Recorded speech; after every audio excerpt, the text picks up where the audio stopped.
Txiritazaleak egunon, gaur Getarian gaude, Cristobal Balenciagaren sorterrian. Orain da 50 urte, Mausio handiak behin betikotz itxi zituen bere Parise, Madrid, Barcelona eta Donostiako tailerak eta etxeak. Naiz, beste lan batzu ingo zituen oraindik ere, besteak beste, Air France konpainiaren azafateen eta zerbitzarien jantziak. Handik 3 urteren burian, hilko zan, 77 urte zituela. Gaur txiritak, orratzak, artesisak, eunak, piruak, ariak hartzen ditu, getariar maisuaren ingurua nolabait egiten saiatzeko.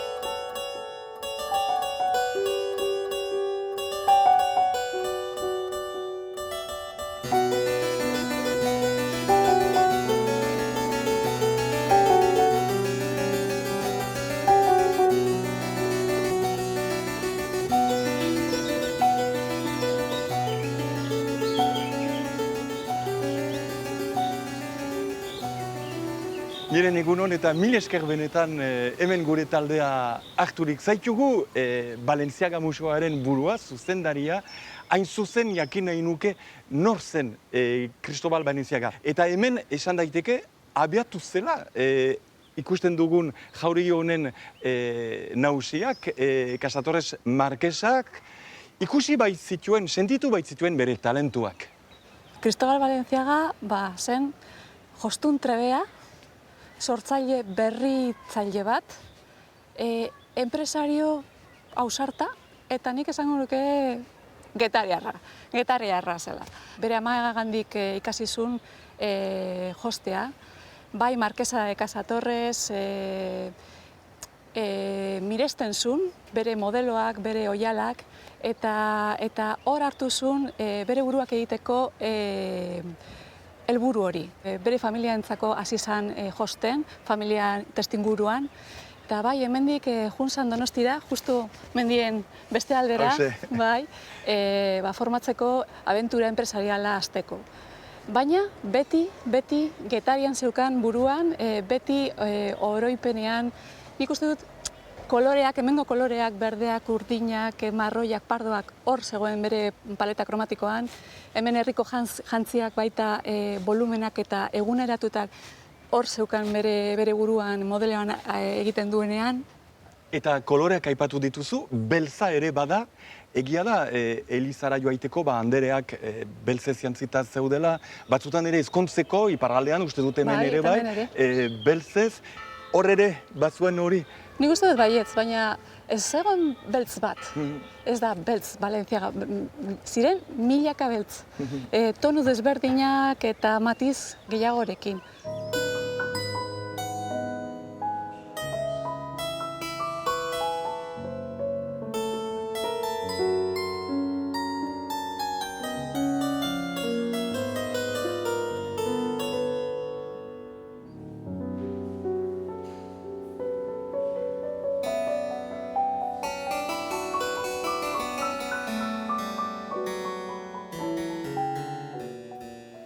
Mila 1985 hemen sortzen da, aita arrantzalea, Franco Gazte hilko zanat, aita alkatea izan, auzapeza izan, Getariakoa, baina jatorri xumeak ditu eta gero itzal handiko emazteak jantziko ditu, pasatzen da luxuzko mundu hartara, paradoxo bat bada edo ze gertatu da ere bai?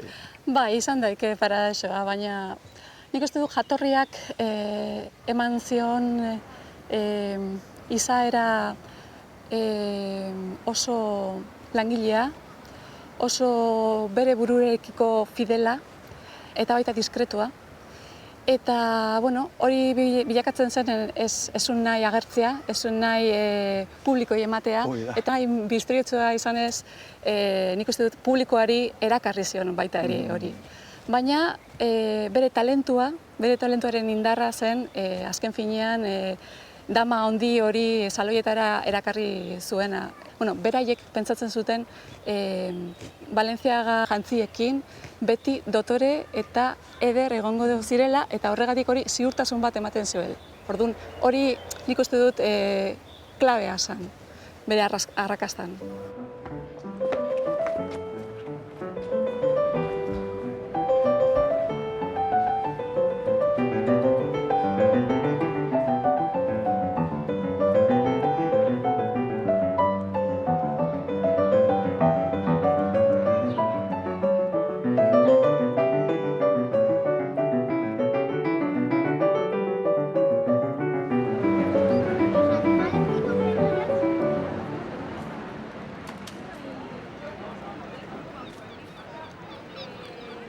Hau Donostia.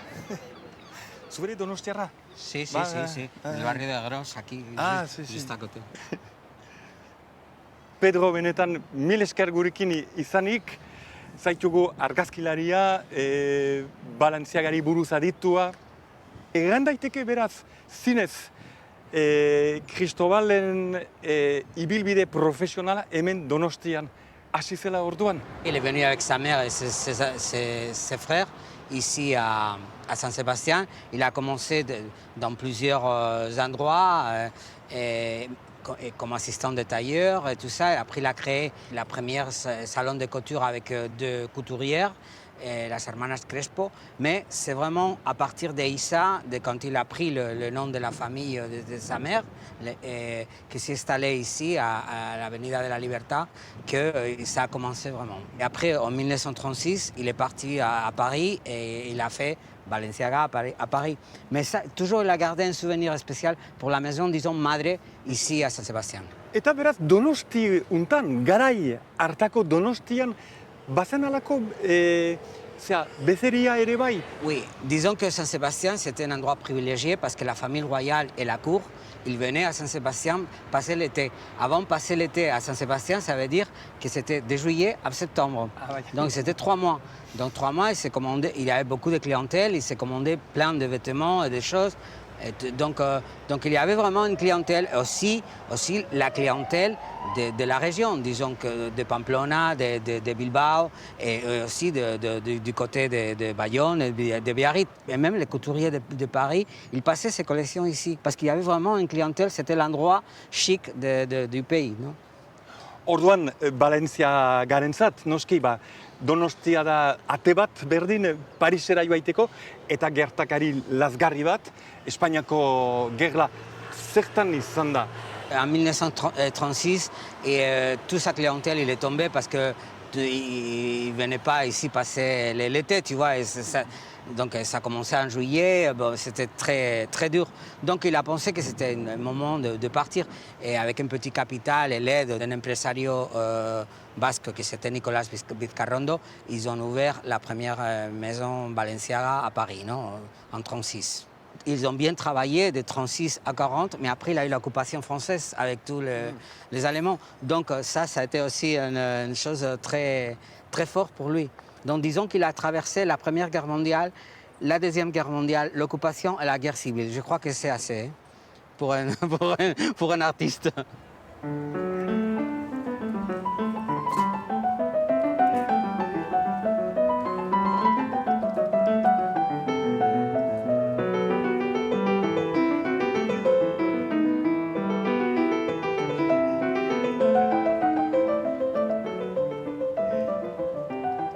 Gure ibilbidean plazer dut orain, Igorrekin izaitea. Igor, egunon. Egunon. Zaitugu, hemengo arduradun importante bat, zeren eta hemen erakusten diren obrak, zenen zinez obrak baitira, soinekoak, jantziak noski, baina batez ere obrak ikusten da ere nola argiak eman dituzuen hori guztiaren presentatzeko hori da. Oso askorra da hemengo altxorra, orduan badutuzte, sendagile gisa, esan nezake, aritu zarela ere bai. Gu azkenean egiten duguna da zaharberritze preventibo bat. Hori da. Erizain bait izango balitz bezala, hori da gure egunerokotasunean. Gero beste kasu batzuetan, medikuak izango ginateke, ja interbentzio handiagoak egiten ditugunean, ez? Bertan, apurtuak daudenean, edo zati batzuk josi gabe, solte geratu direnak, horiek egiterakoan, gure metodologiarekin egiten ditugu, baina erizain eta mediku baten artean gabiltza. Argiak, momentu honetan, guri ematen digun eguzki honek, gure soinekoentzako kalte izugarri bat da, hautsa, ez da ikusten, baina bai jantziaren gainean erortzen da. Eta horrek azkenean egiten duena da, oihalaren fleksibilitatea galdu egiten du, gogortu egiten da azkenean. Orduan, gauza guzti horietarako, gure ustez, vitrina finkoak edukitzea askoz ere hobeto izaten da, horrela modu hortaz kontrolatu egiten ditugu eta badakigu ondo daudela. Barnetik, barrutik esan nezake ezagutzen baituzu Balentziagaren obra.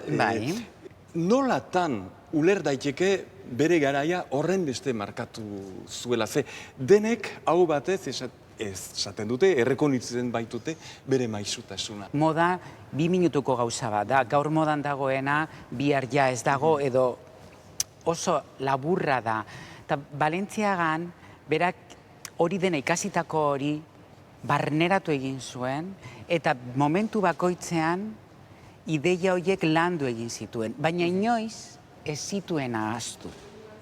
Eta orduan bere buruan daude artista batek egiten dituen bezala kontzeptu batzuk. Minimalismoa ikusten dugunean 60. hamarkadako volumetria horiek, pentsatzen dugu hori da minimalismoa. Balentziagan, ja 1920. Urtean minimalismoa bazegoen, baina nola, konzeptuala, ez estetikoa. Behar bada, jantzi bakoitzak joskura gutxien zituenak ziren. Hori, esatezu, hori ez da minimalismoa, nire ustez bai. Oihal batekin joskura gabe soineko oso bat ateratzea minimalismoa da.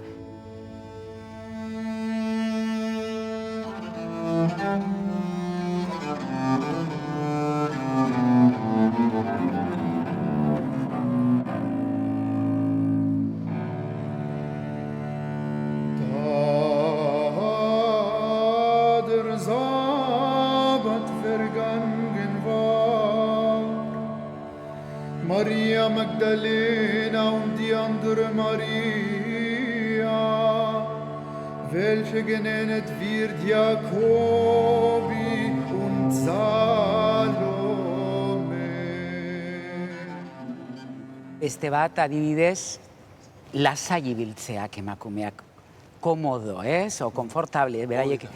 40. hamarkadan da 50. hamarkadan emakumeak gure buruan nola doaz, beti korsearekin, gerri oso estuak, Diorrek erakusten ziguna. Eta Balentziagak egiten du, kontrakoa. Askatzen du. Askatzen du, baina hori ja egiten zuen 30. hamarkadan baita ere. Orduan, esatezu, ze egin du, berak esaten du bezala, berak, nik ez dut ezer berririk egiten inoiz. Nik beti berdina egiten dut. Eta esatezu, karo, bere buruan, beti berdina egiten du. Egia da, moldatzen doala, aldatzen doala, gutxinaka, baina aldatu egiten da. Behar bada ez da ikusten, egiten zuen iraultza eta barneratuta daukat, baina ez nekien iraultza baten barruan nengoenik, ez? Il n'existe aucun document d'archives, mis à part ces quelques secondes volées d'un essayage de l'été 65. Possédé par l'obsession de la perfection, il recommence, découpe, recoupe, remet à plat, refait indéfiniment la toile à la recherche d'un absolu.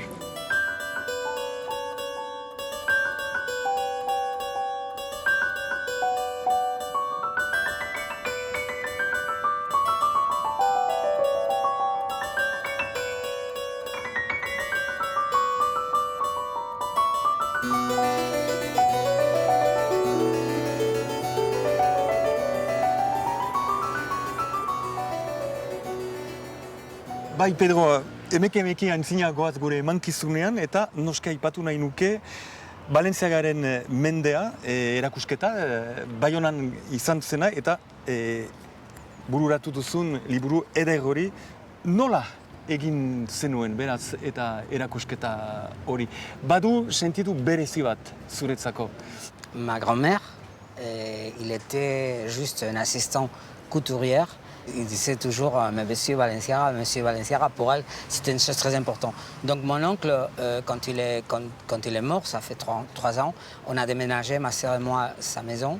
Et là, j'ai découvert qu'il y avait plein de choses de ce que ça serait possiblement une petite expo que lui, il avait envisagé faire aux années 70, à la mort de Valenciaga, tu vois. Et donc, il y avait des boutons, des chapeaux, des esquisses, des boîtes, des parfums, des choses. Donc, je me suis dit, bon, pourquoi ce ne serait pas le début d'une exposition que je trouvais qu'il était très personnel, qui me touchait vraiment au cœur. Après, ça a été le cycle de Valenciaga qui a commencé à Saragossa, dans le musée d'art contemporain, un grand musée, et qu'on a adapté un peu pour le faire à Bayonne, en montrant des costumes qui n'ont jamais été montrés parce qu'ils appartiennent à des collections privées. C'est ce que j'aime chez Valenciaga, c'est que pendant l'exposition, j'ai beaucoup écouté à des femmes qui disaient « Ah, mais moi, je pourrais habiller ces costumes-là maintenant. » Ils ont passé 70 ans de ces costumes. Donc, tu te dis, ça, c'est la temporalité Valenciaga, c'est ce que c'est bon dans lui. C'est pour ça qu'il était numéro 1, parce qu'il a traversé toutes les époques.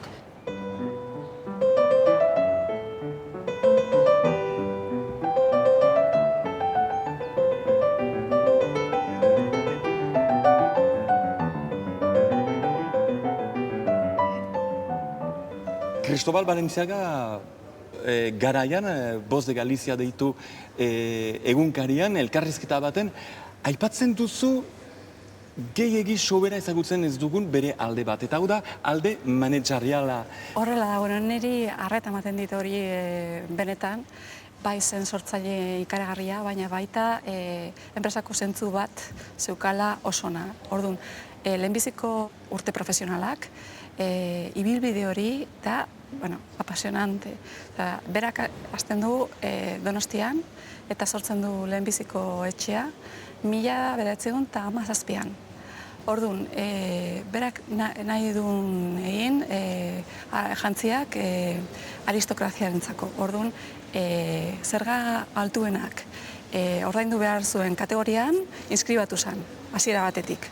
Orduan, 1927an, tokiko burgesiarentzako sortu zen etxe bat, tailerra berdinak, saloiak desberdinak, bat aristokrazia eta gorteko eta beste bat burgesientzako.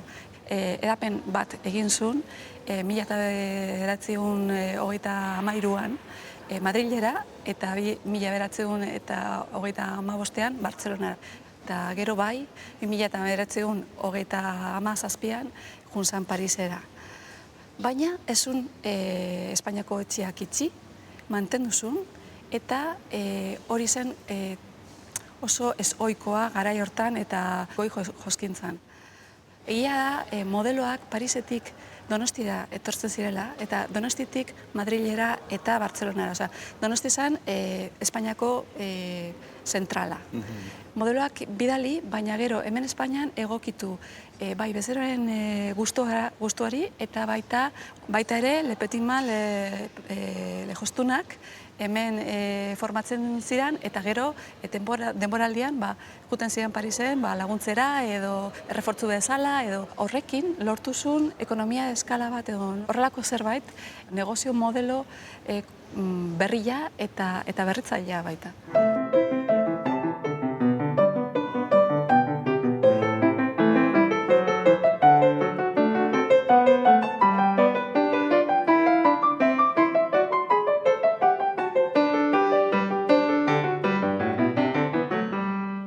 Hirurogeita zortziko maiatz hori pasata, sumatzen du, ulertzen du, mundu berri bat sortzen dela, ez dela gehiegi berea, kondutan hartu ere, 1956an beraz Frantzia osoan, 106 dendari do jostun goi mailako etxeak badirela, eta hirurogeita zortzean 17 baizik ez dira gelditzen, pretaportek gaina hartzen du, eta orduan pentsatzen du, egin dut bide bat, eta uzten du.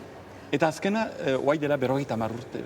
Demanda guztia aldauta zegoen. Emakume horiek ezun behar ja 4 aldiz arropaz aldatu, ez zuen nahi zerbait oso prestatuta eta oso dotorea, pizka bat arinagoa, gazteagoa, orduan, soldataren igoera bat egon zen legez jarrita, eta, klaro, oso zaila zen negozio hori mantentzea. Orduan, bai, Balentziagak 73 urte zituen, 52 aktibon, hor ofizioan, josten eta lantalan, eta nekatuta zegoen. Eta berak esan nahi, berak egin nahi zuen gauzak aldatu. Orduan, bai, erabaki hori hartu zuen erretiratzea, horrekin bukatu zen aro bat. Goi mailako joskintzaren urrezko edade hori.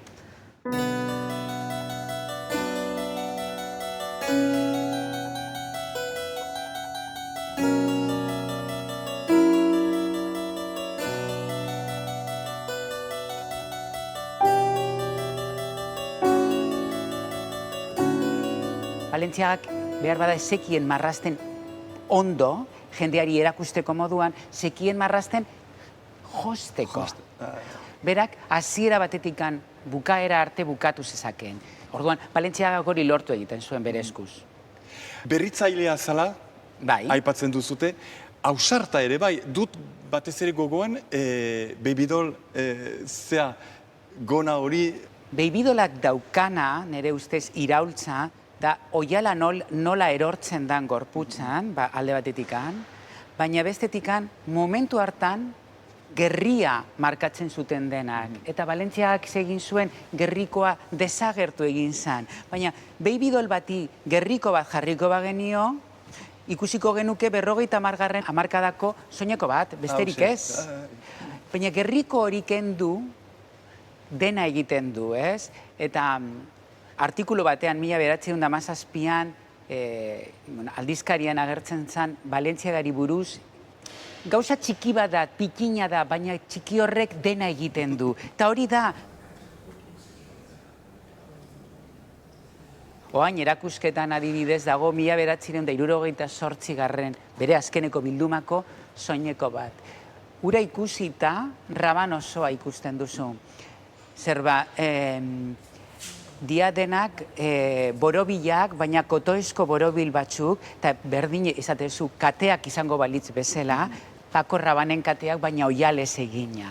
Eta ausardia nere ustez ere hor dago, gaina izatez emakumea tente egongo balitz, osorik jantzita egongo litzateke, baina mugitu egiten danean, gona motza da, flekoak bai dira.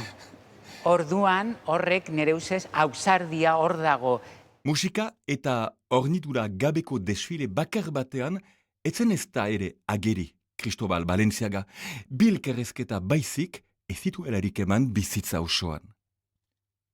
Greta Garbo, Marlene Dietrich, Ginger Rogers, Carol Lombard, Fabiola Erregina, Kadizeko dukesa, bezeroak zituen besteak beste. Ungaro, Courrèges, Paco Rabanne, Balentziagarekin hasi ziren lanian. Azken galeratxo bat igor, hau da, ondare ikaragarria da, oraindik ere zerbait gelditzen da, oinordekorik ote du. Uste dut, moda asko aldatu dela, eta markak, gaur eguneko Balentziaga markak, pixkat momentu bakoitzean lotura batzuk egin ditu. Behar bada egia da, gaur eguneko diseinatzailea Balentziagara ikusten dugunean, nenengo begiradan ez dugu ikusten Balentziagaren esanaia. Gaur egun egiten direnak denak haundiak, bere taila ez balitz bezala, haundiagoak. Balentziagak ere hori egiten zuen, dimentsionatu haundiago egiten zituen emakumeak. Maukak pixkat beherago doaz, ez doaz bere tokian. Orduan, esatezu, gauza guzti horiek ere gaur egun eratuta, Balentziaga markan ere oraindikan badaude. Beste diseinatze baten, ez dakit, ez nuke esango. Baina etxean, bueno, lortzen dira. Mil esker benetan, Igor, mil esker hemengo jende guztiari, zuei esker egin dugu beraz ibilbide bat, espero dut eta pentsatzen dut baietz, Balentziaga hobe ezagutzen dugula horrela, amaitzen da, egunko behintzat gure saioa. Laster bat eginen dugulakoan nago, anartean ongi bizi, izan untxa, adio!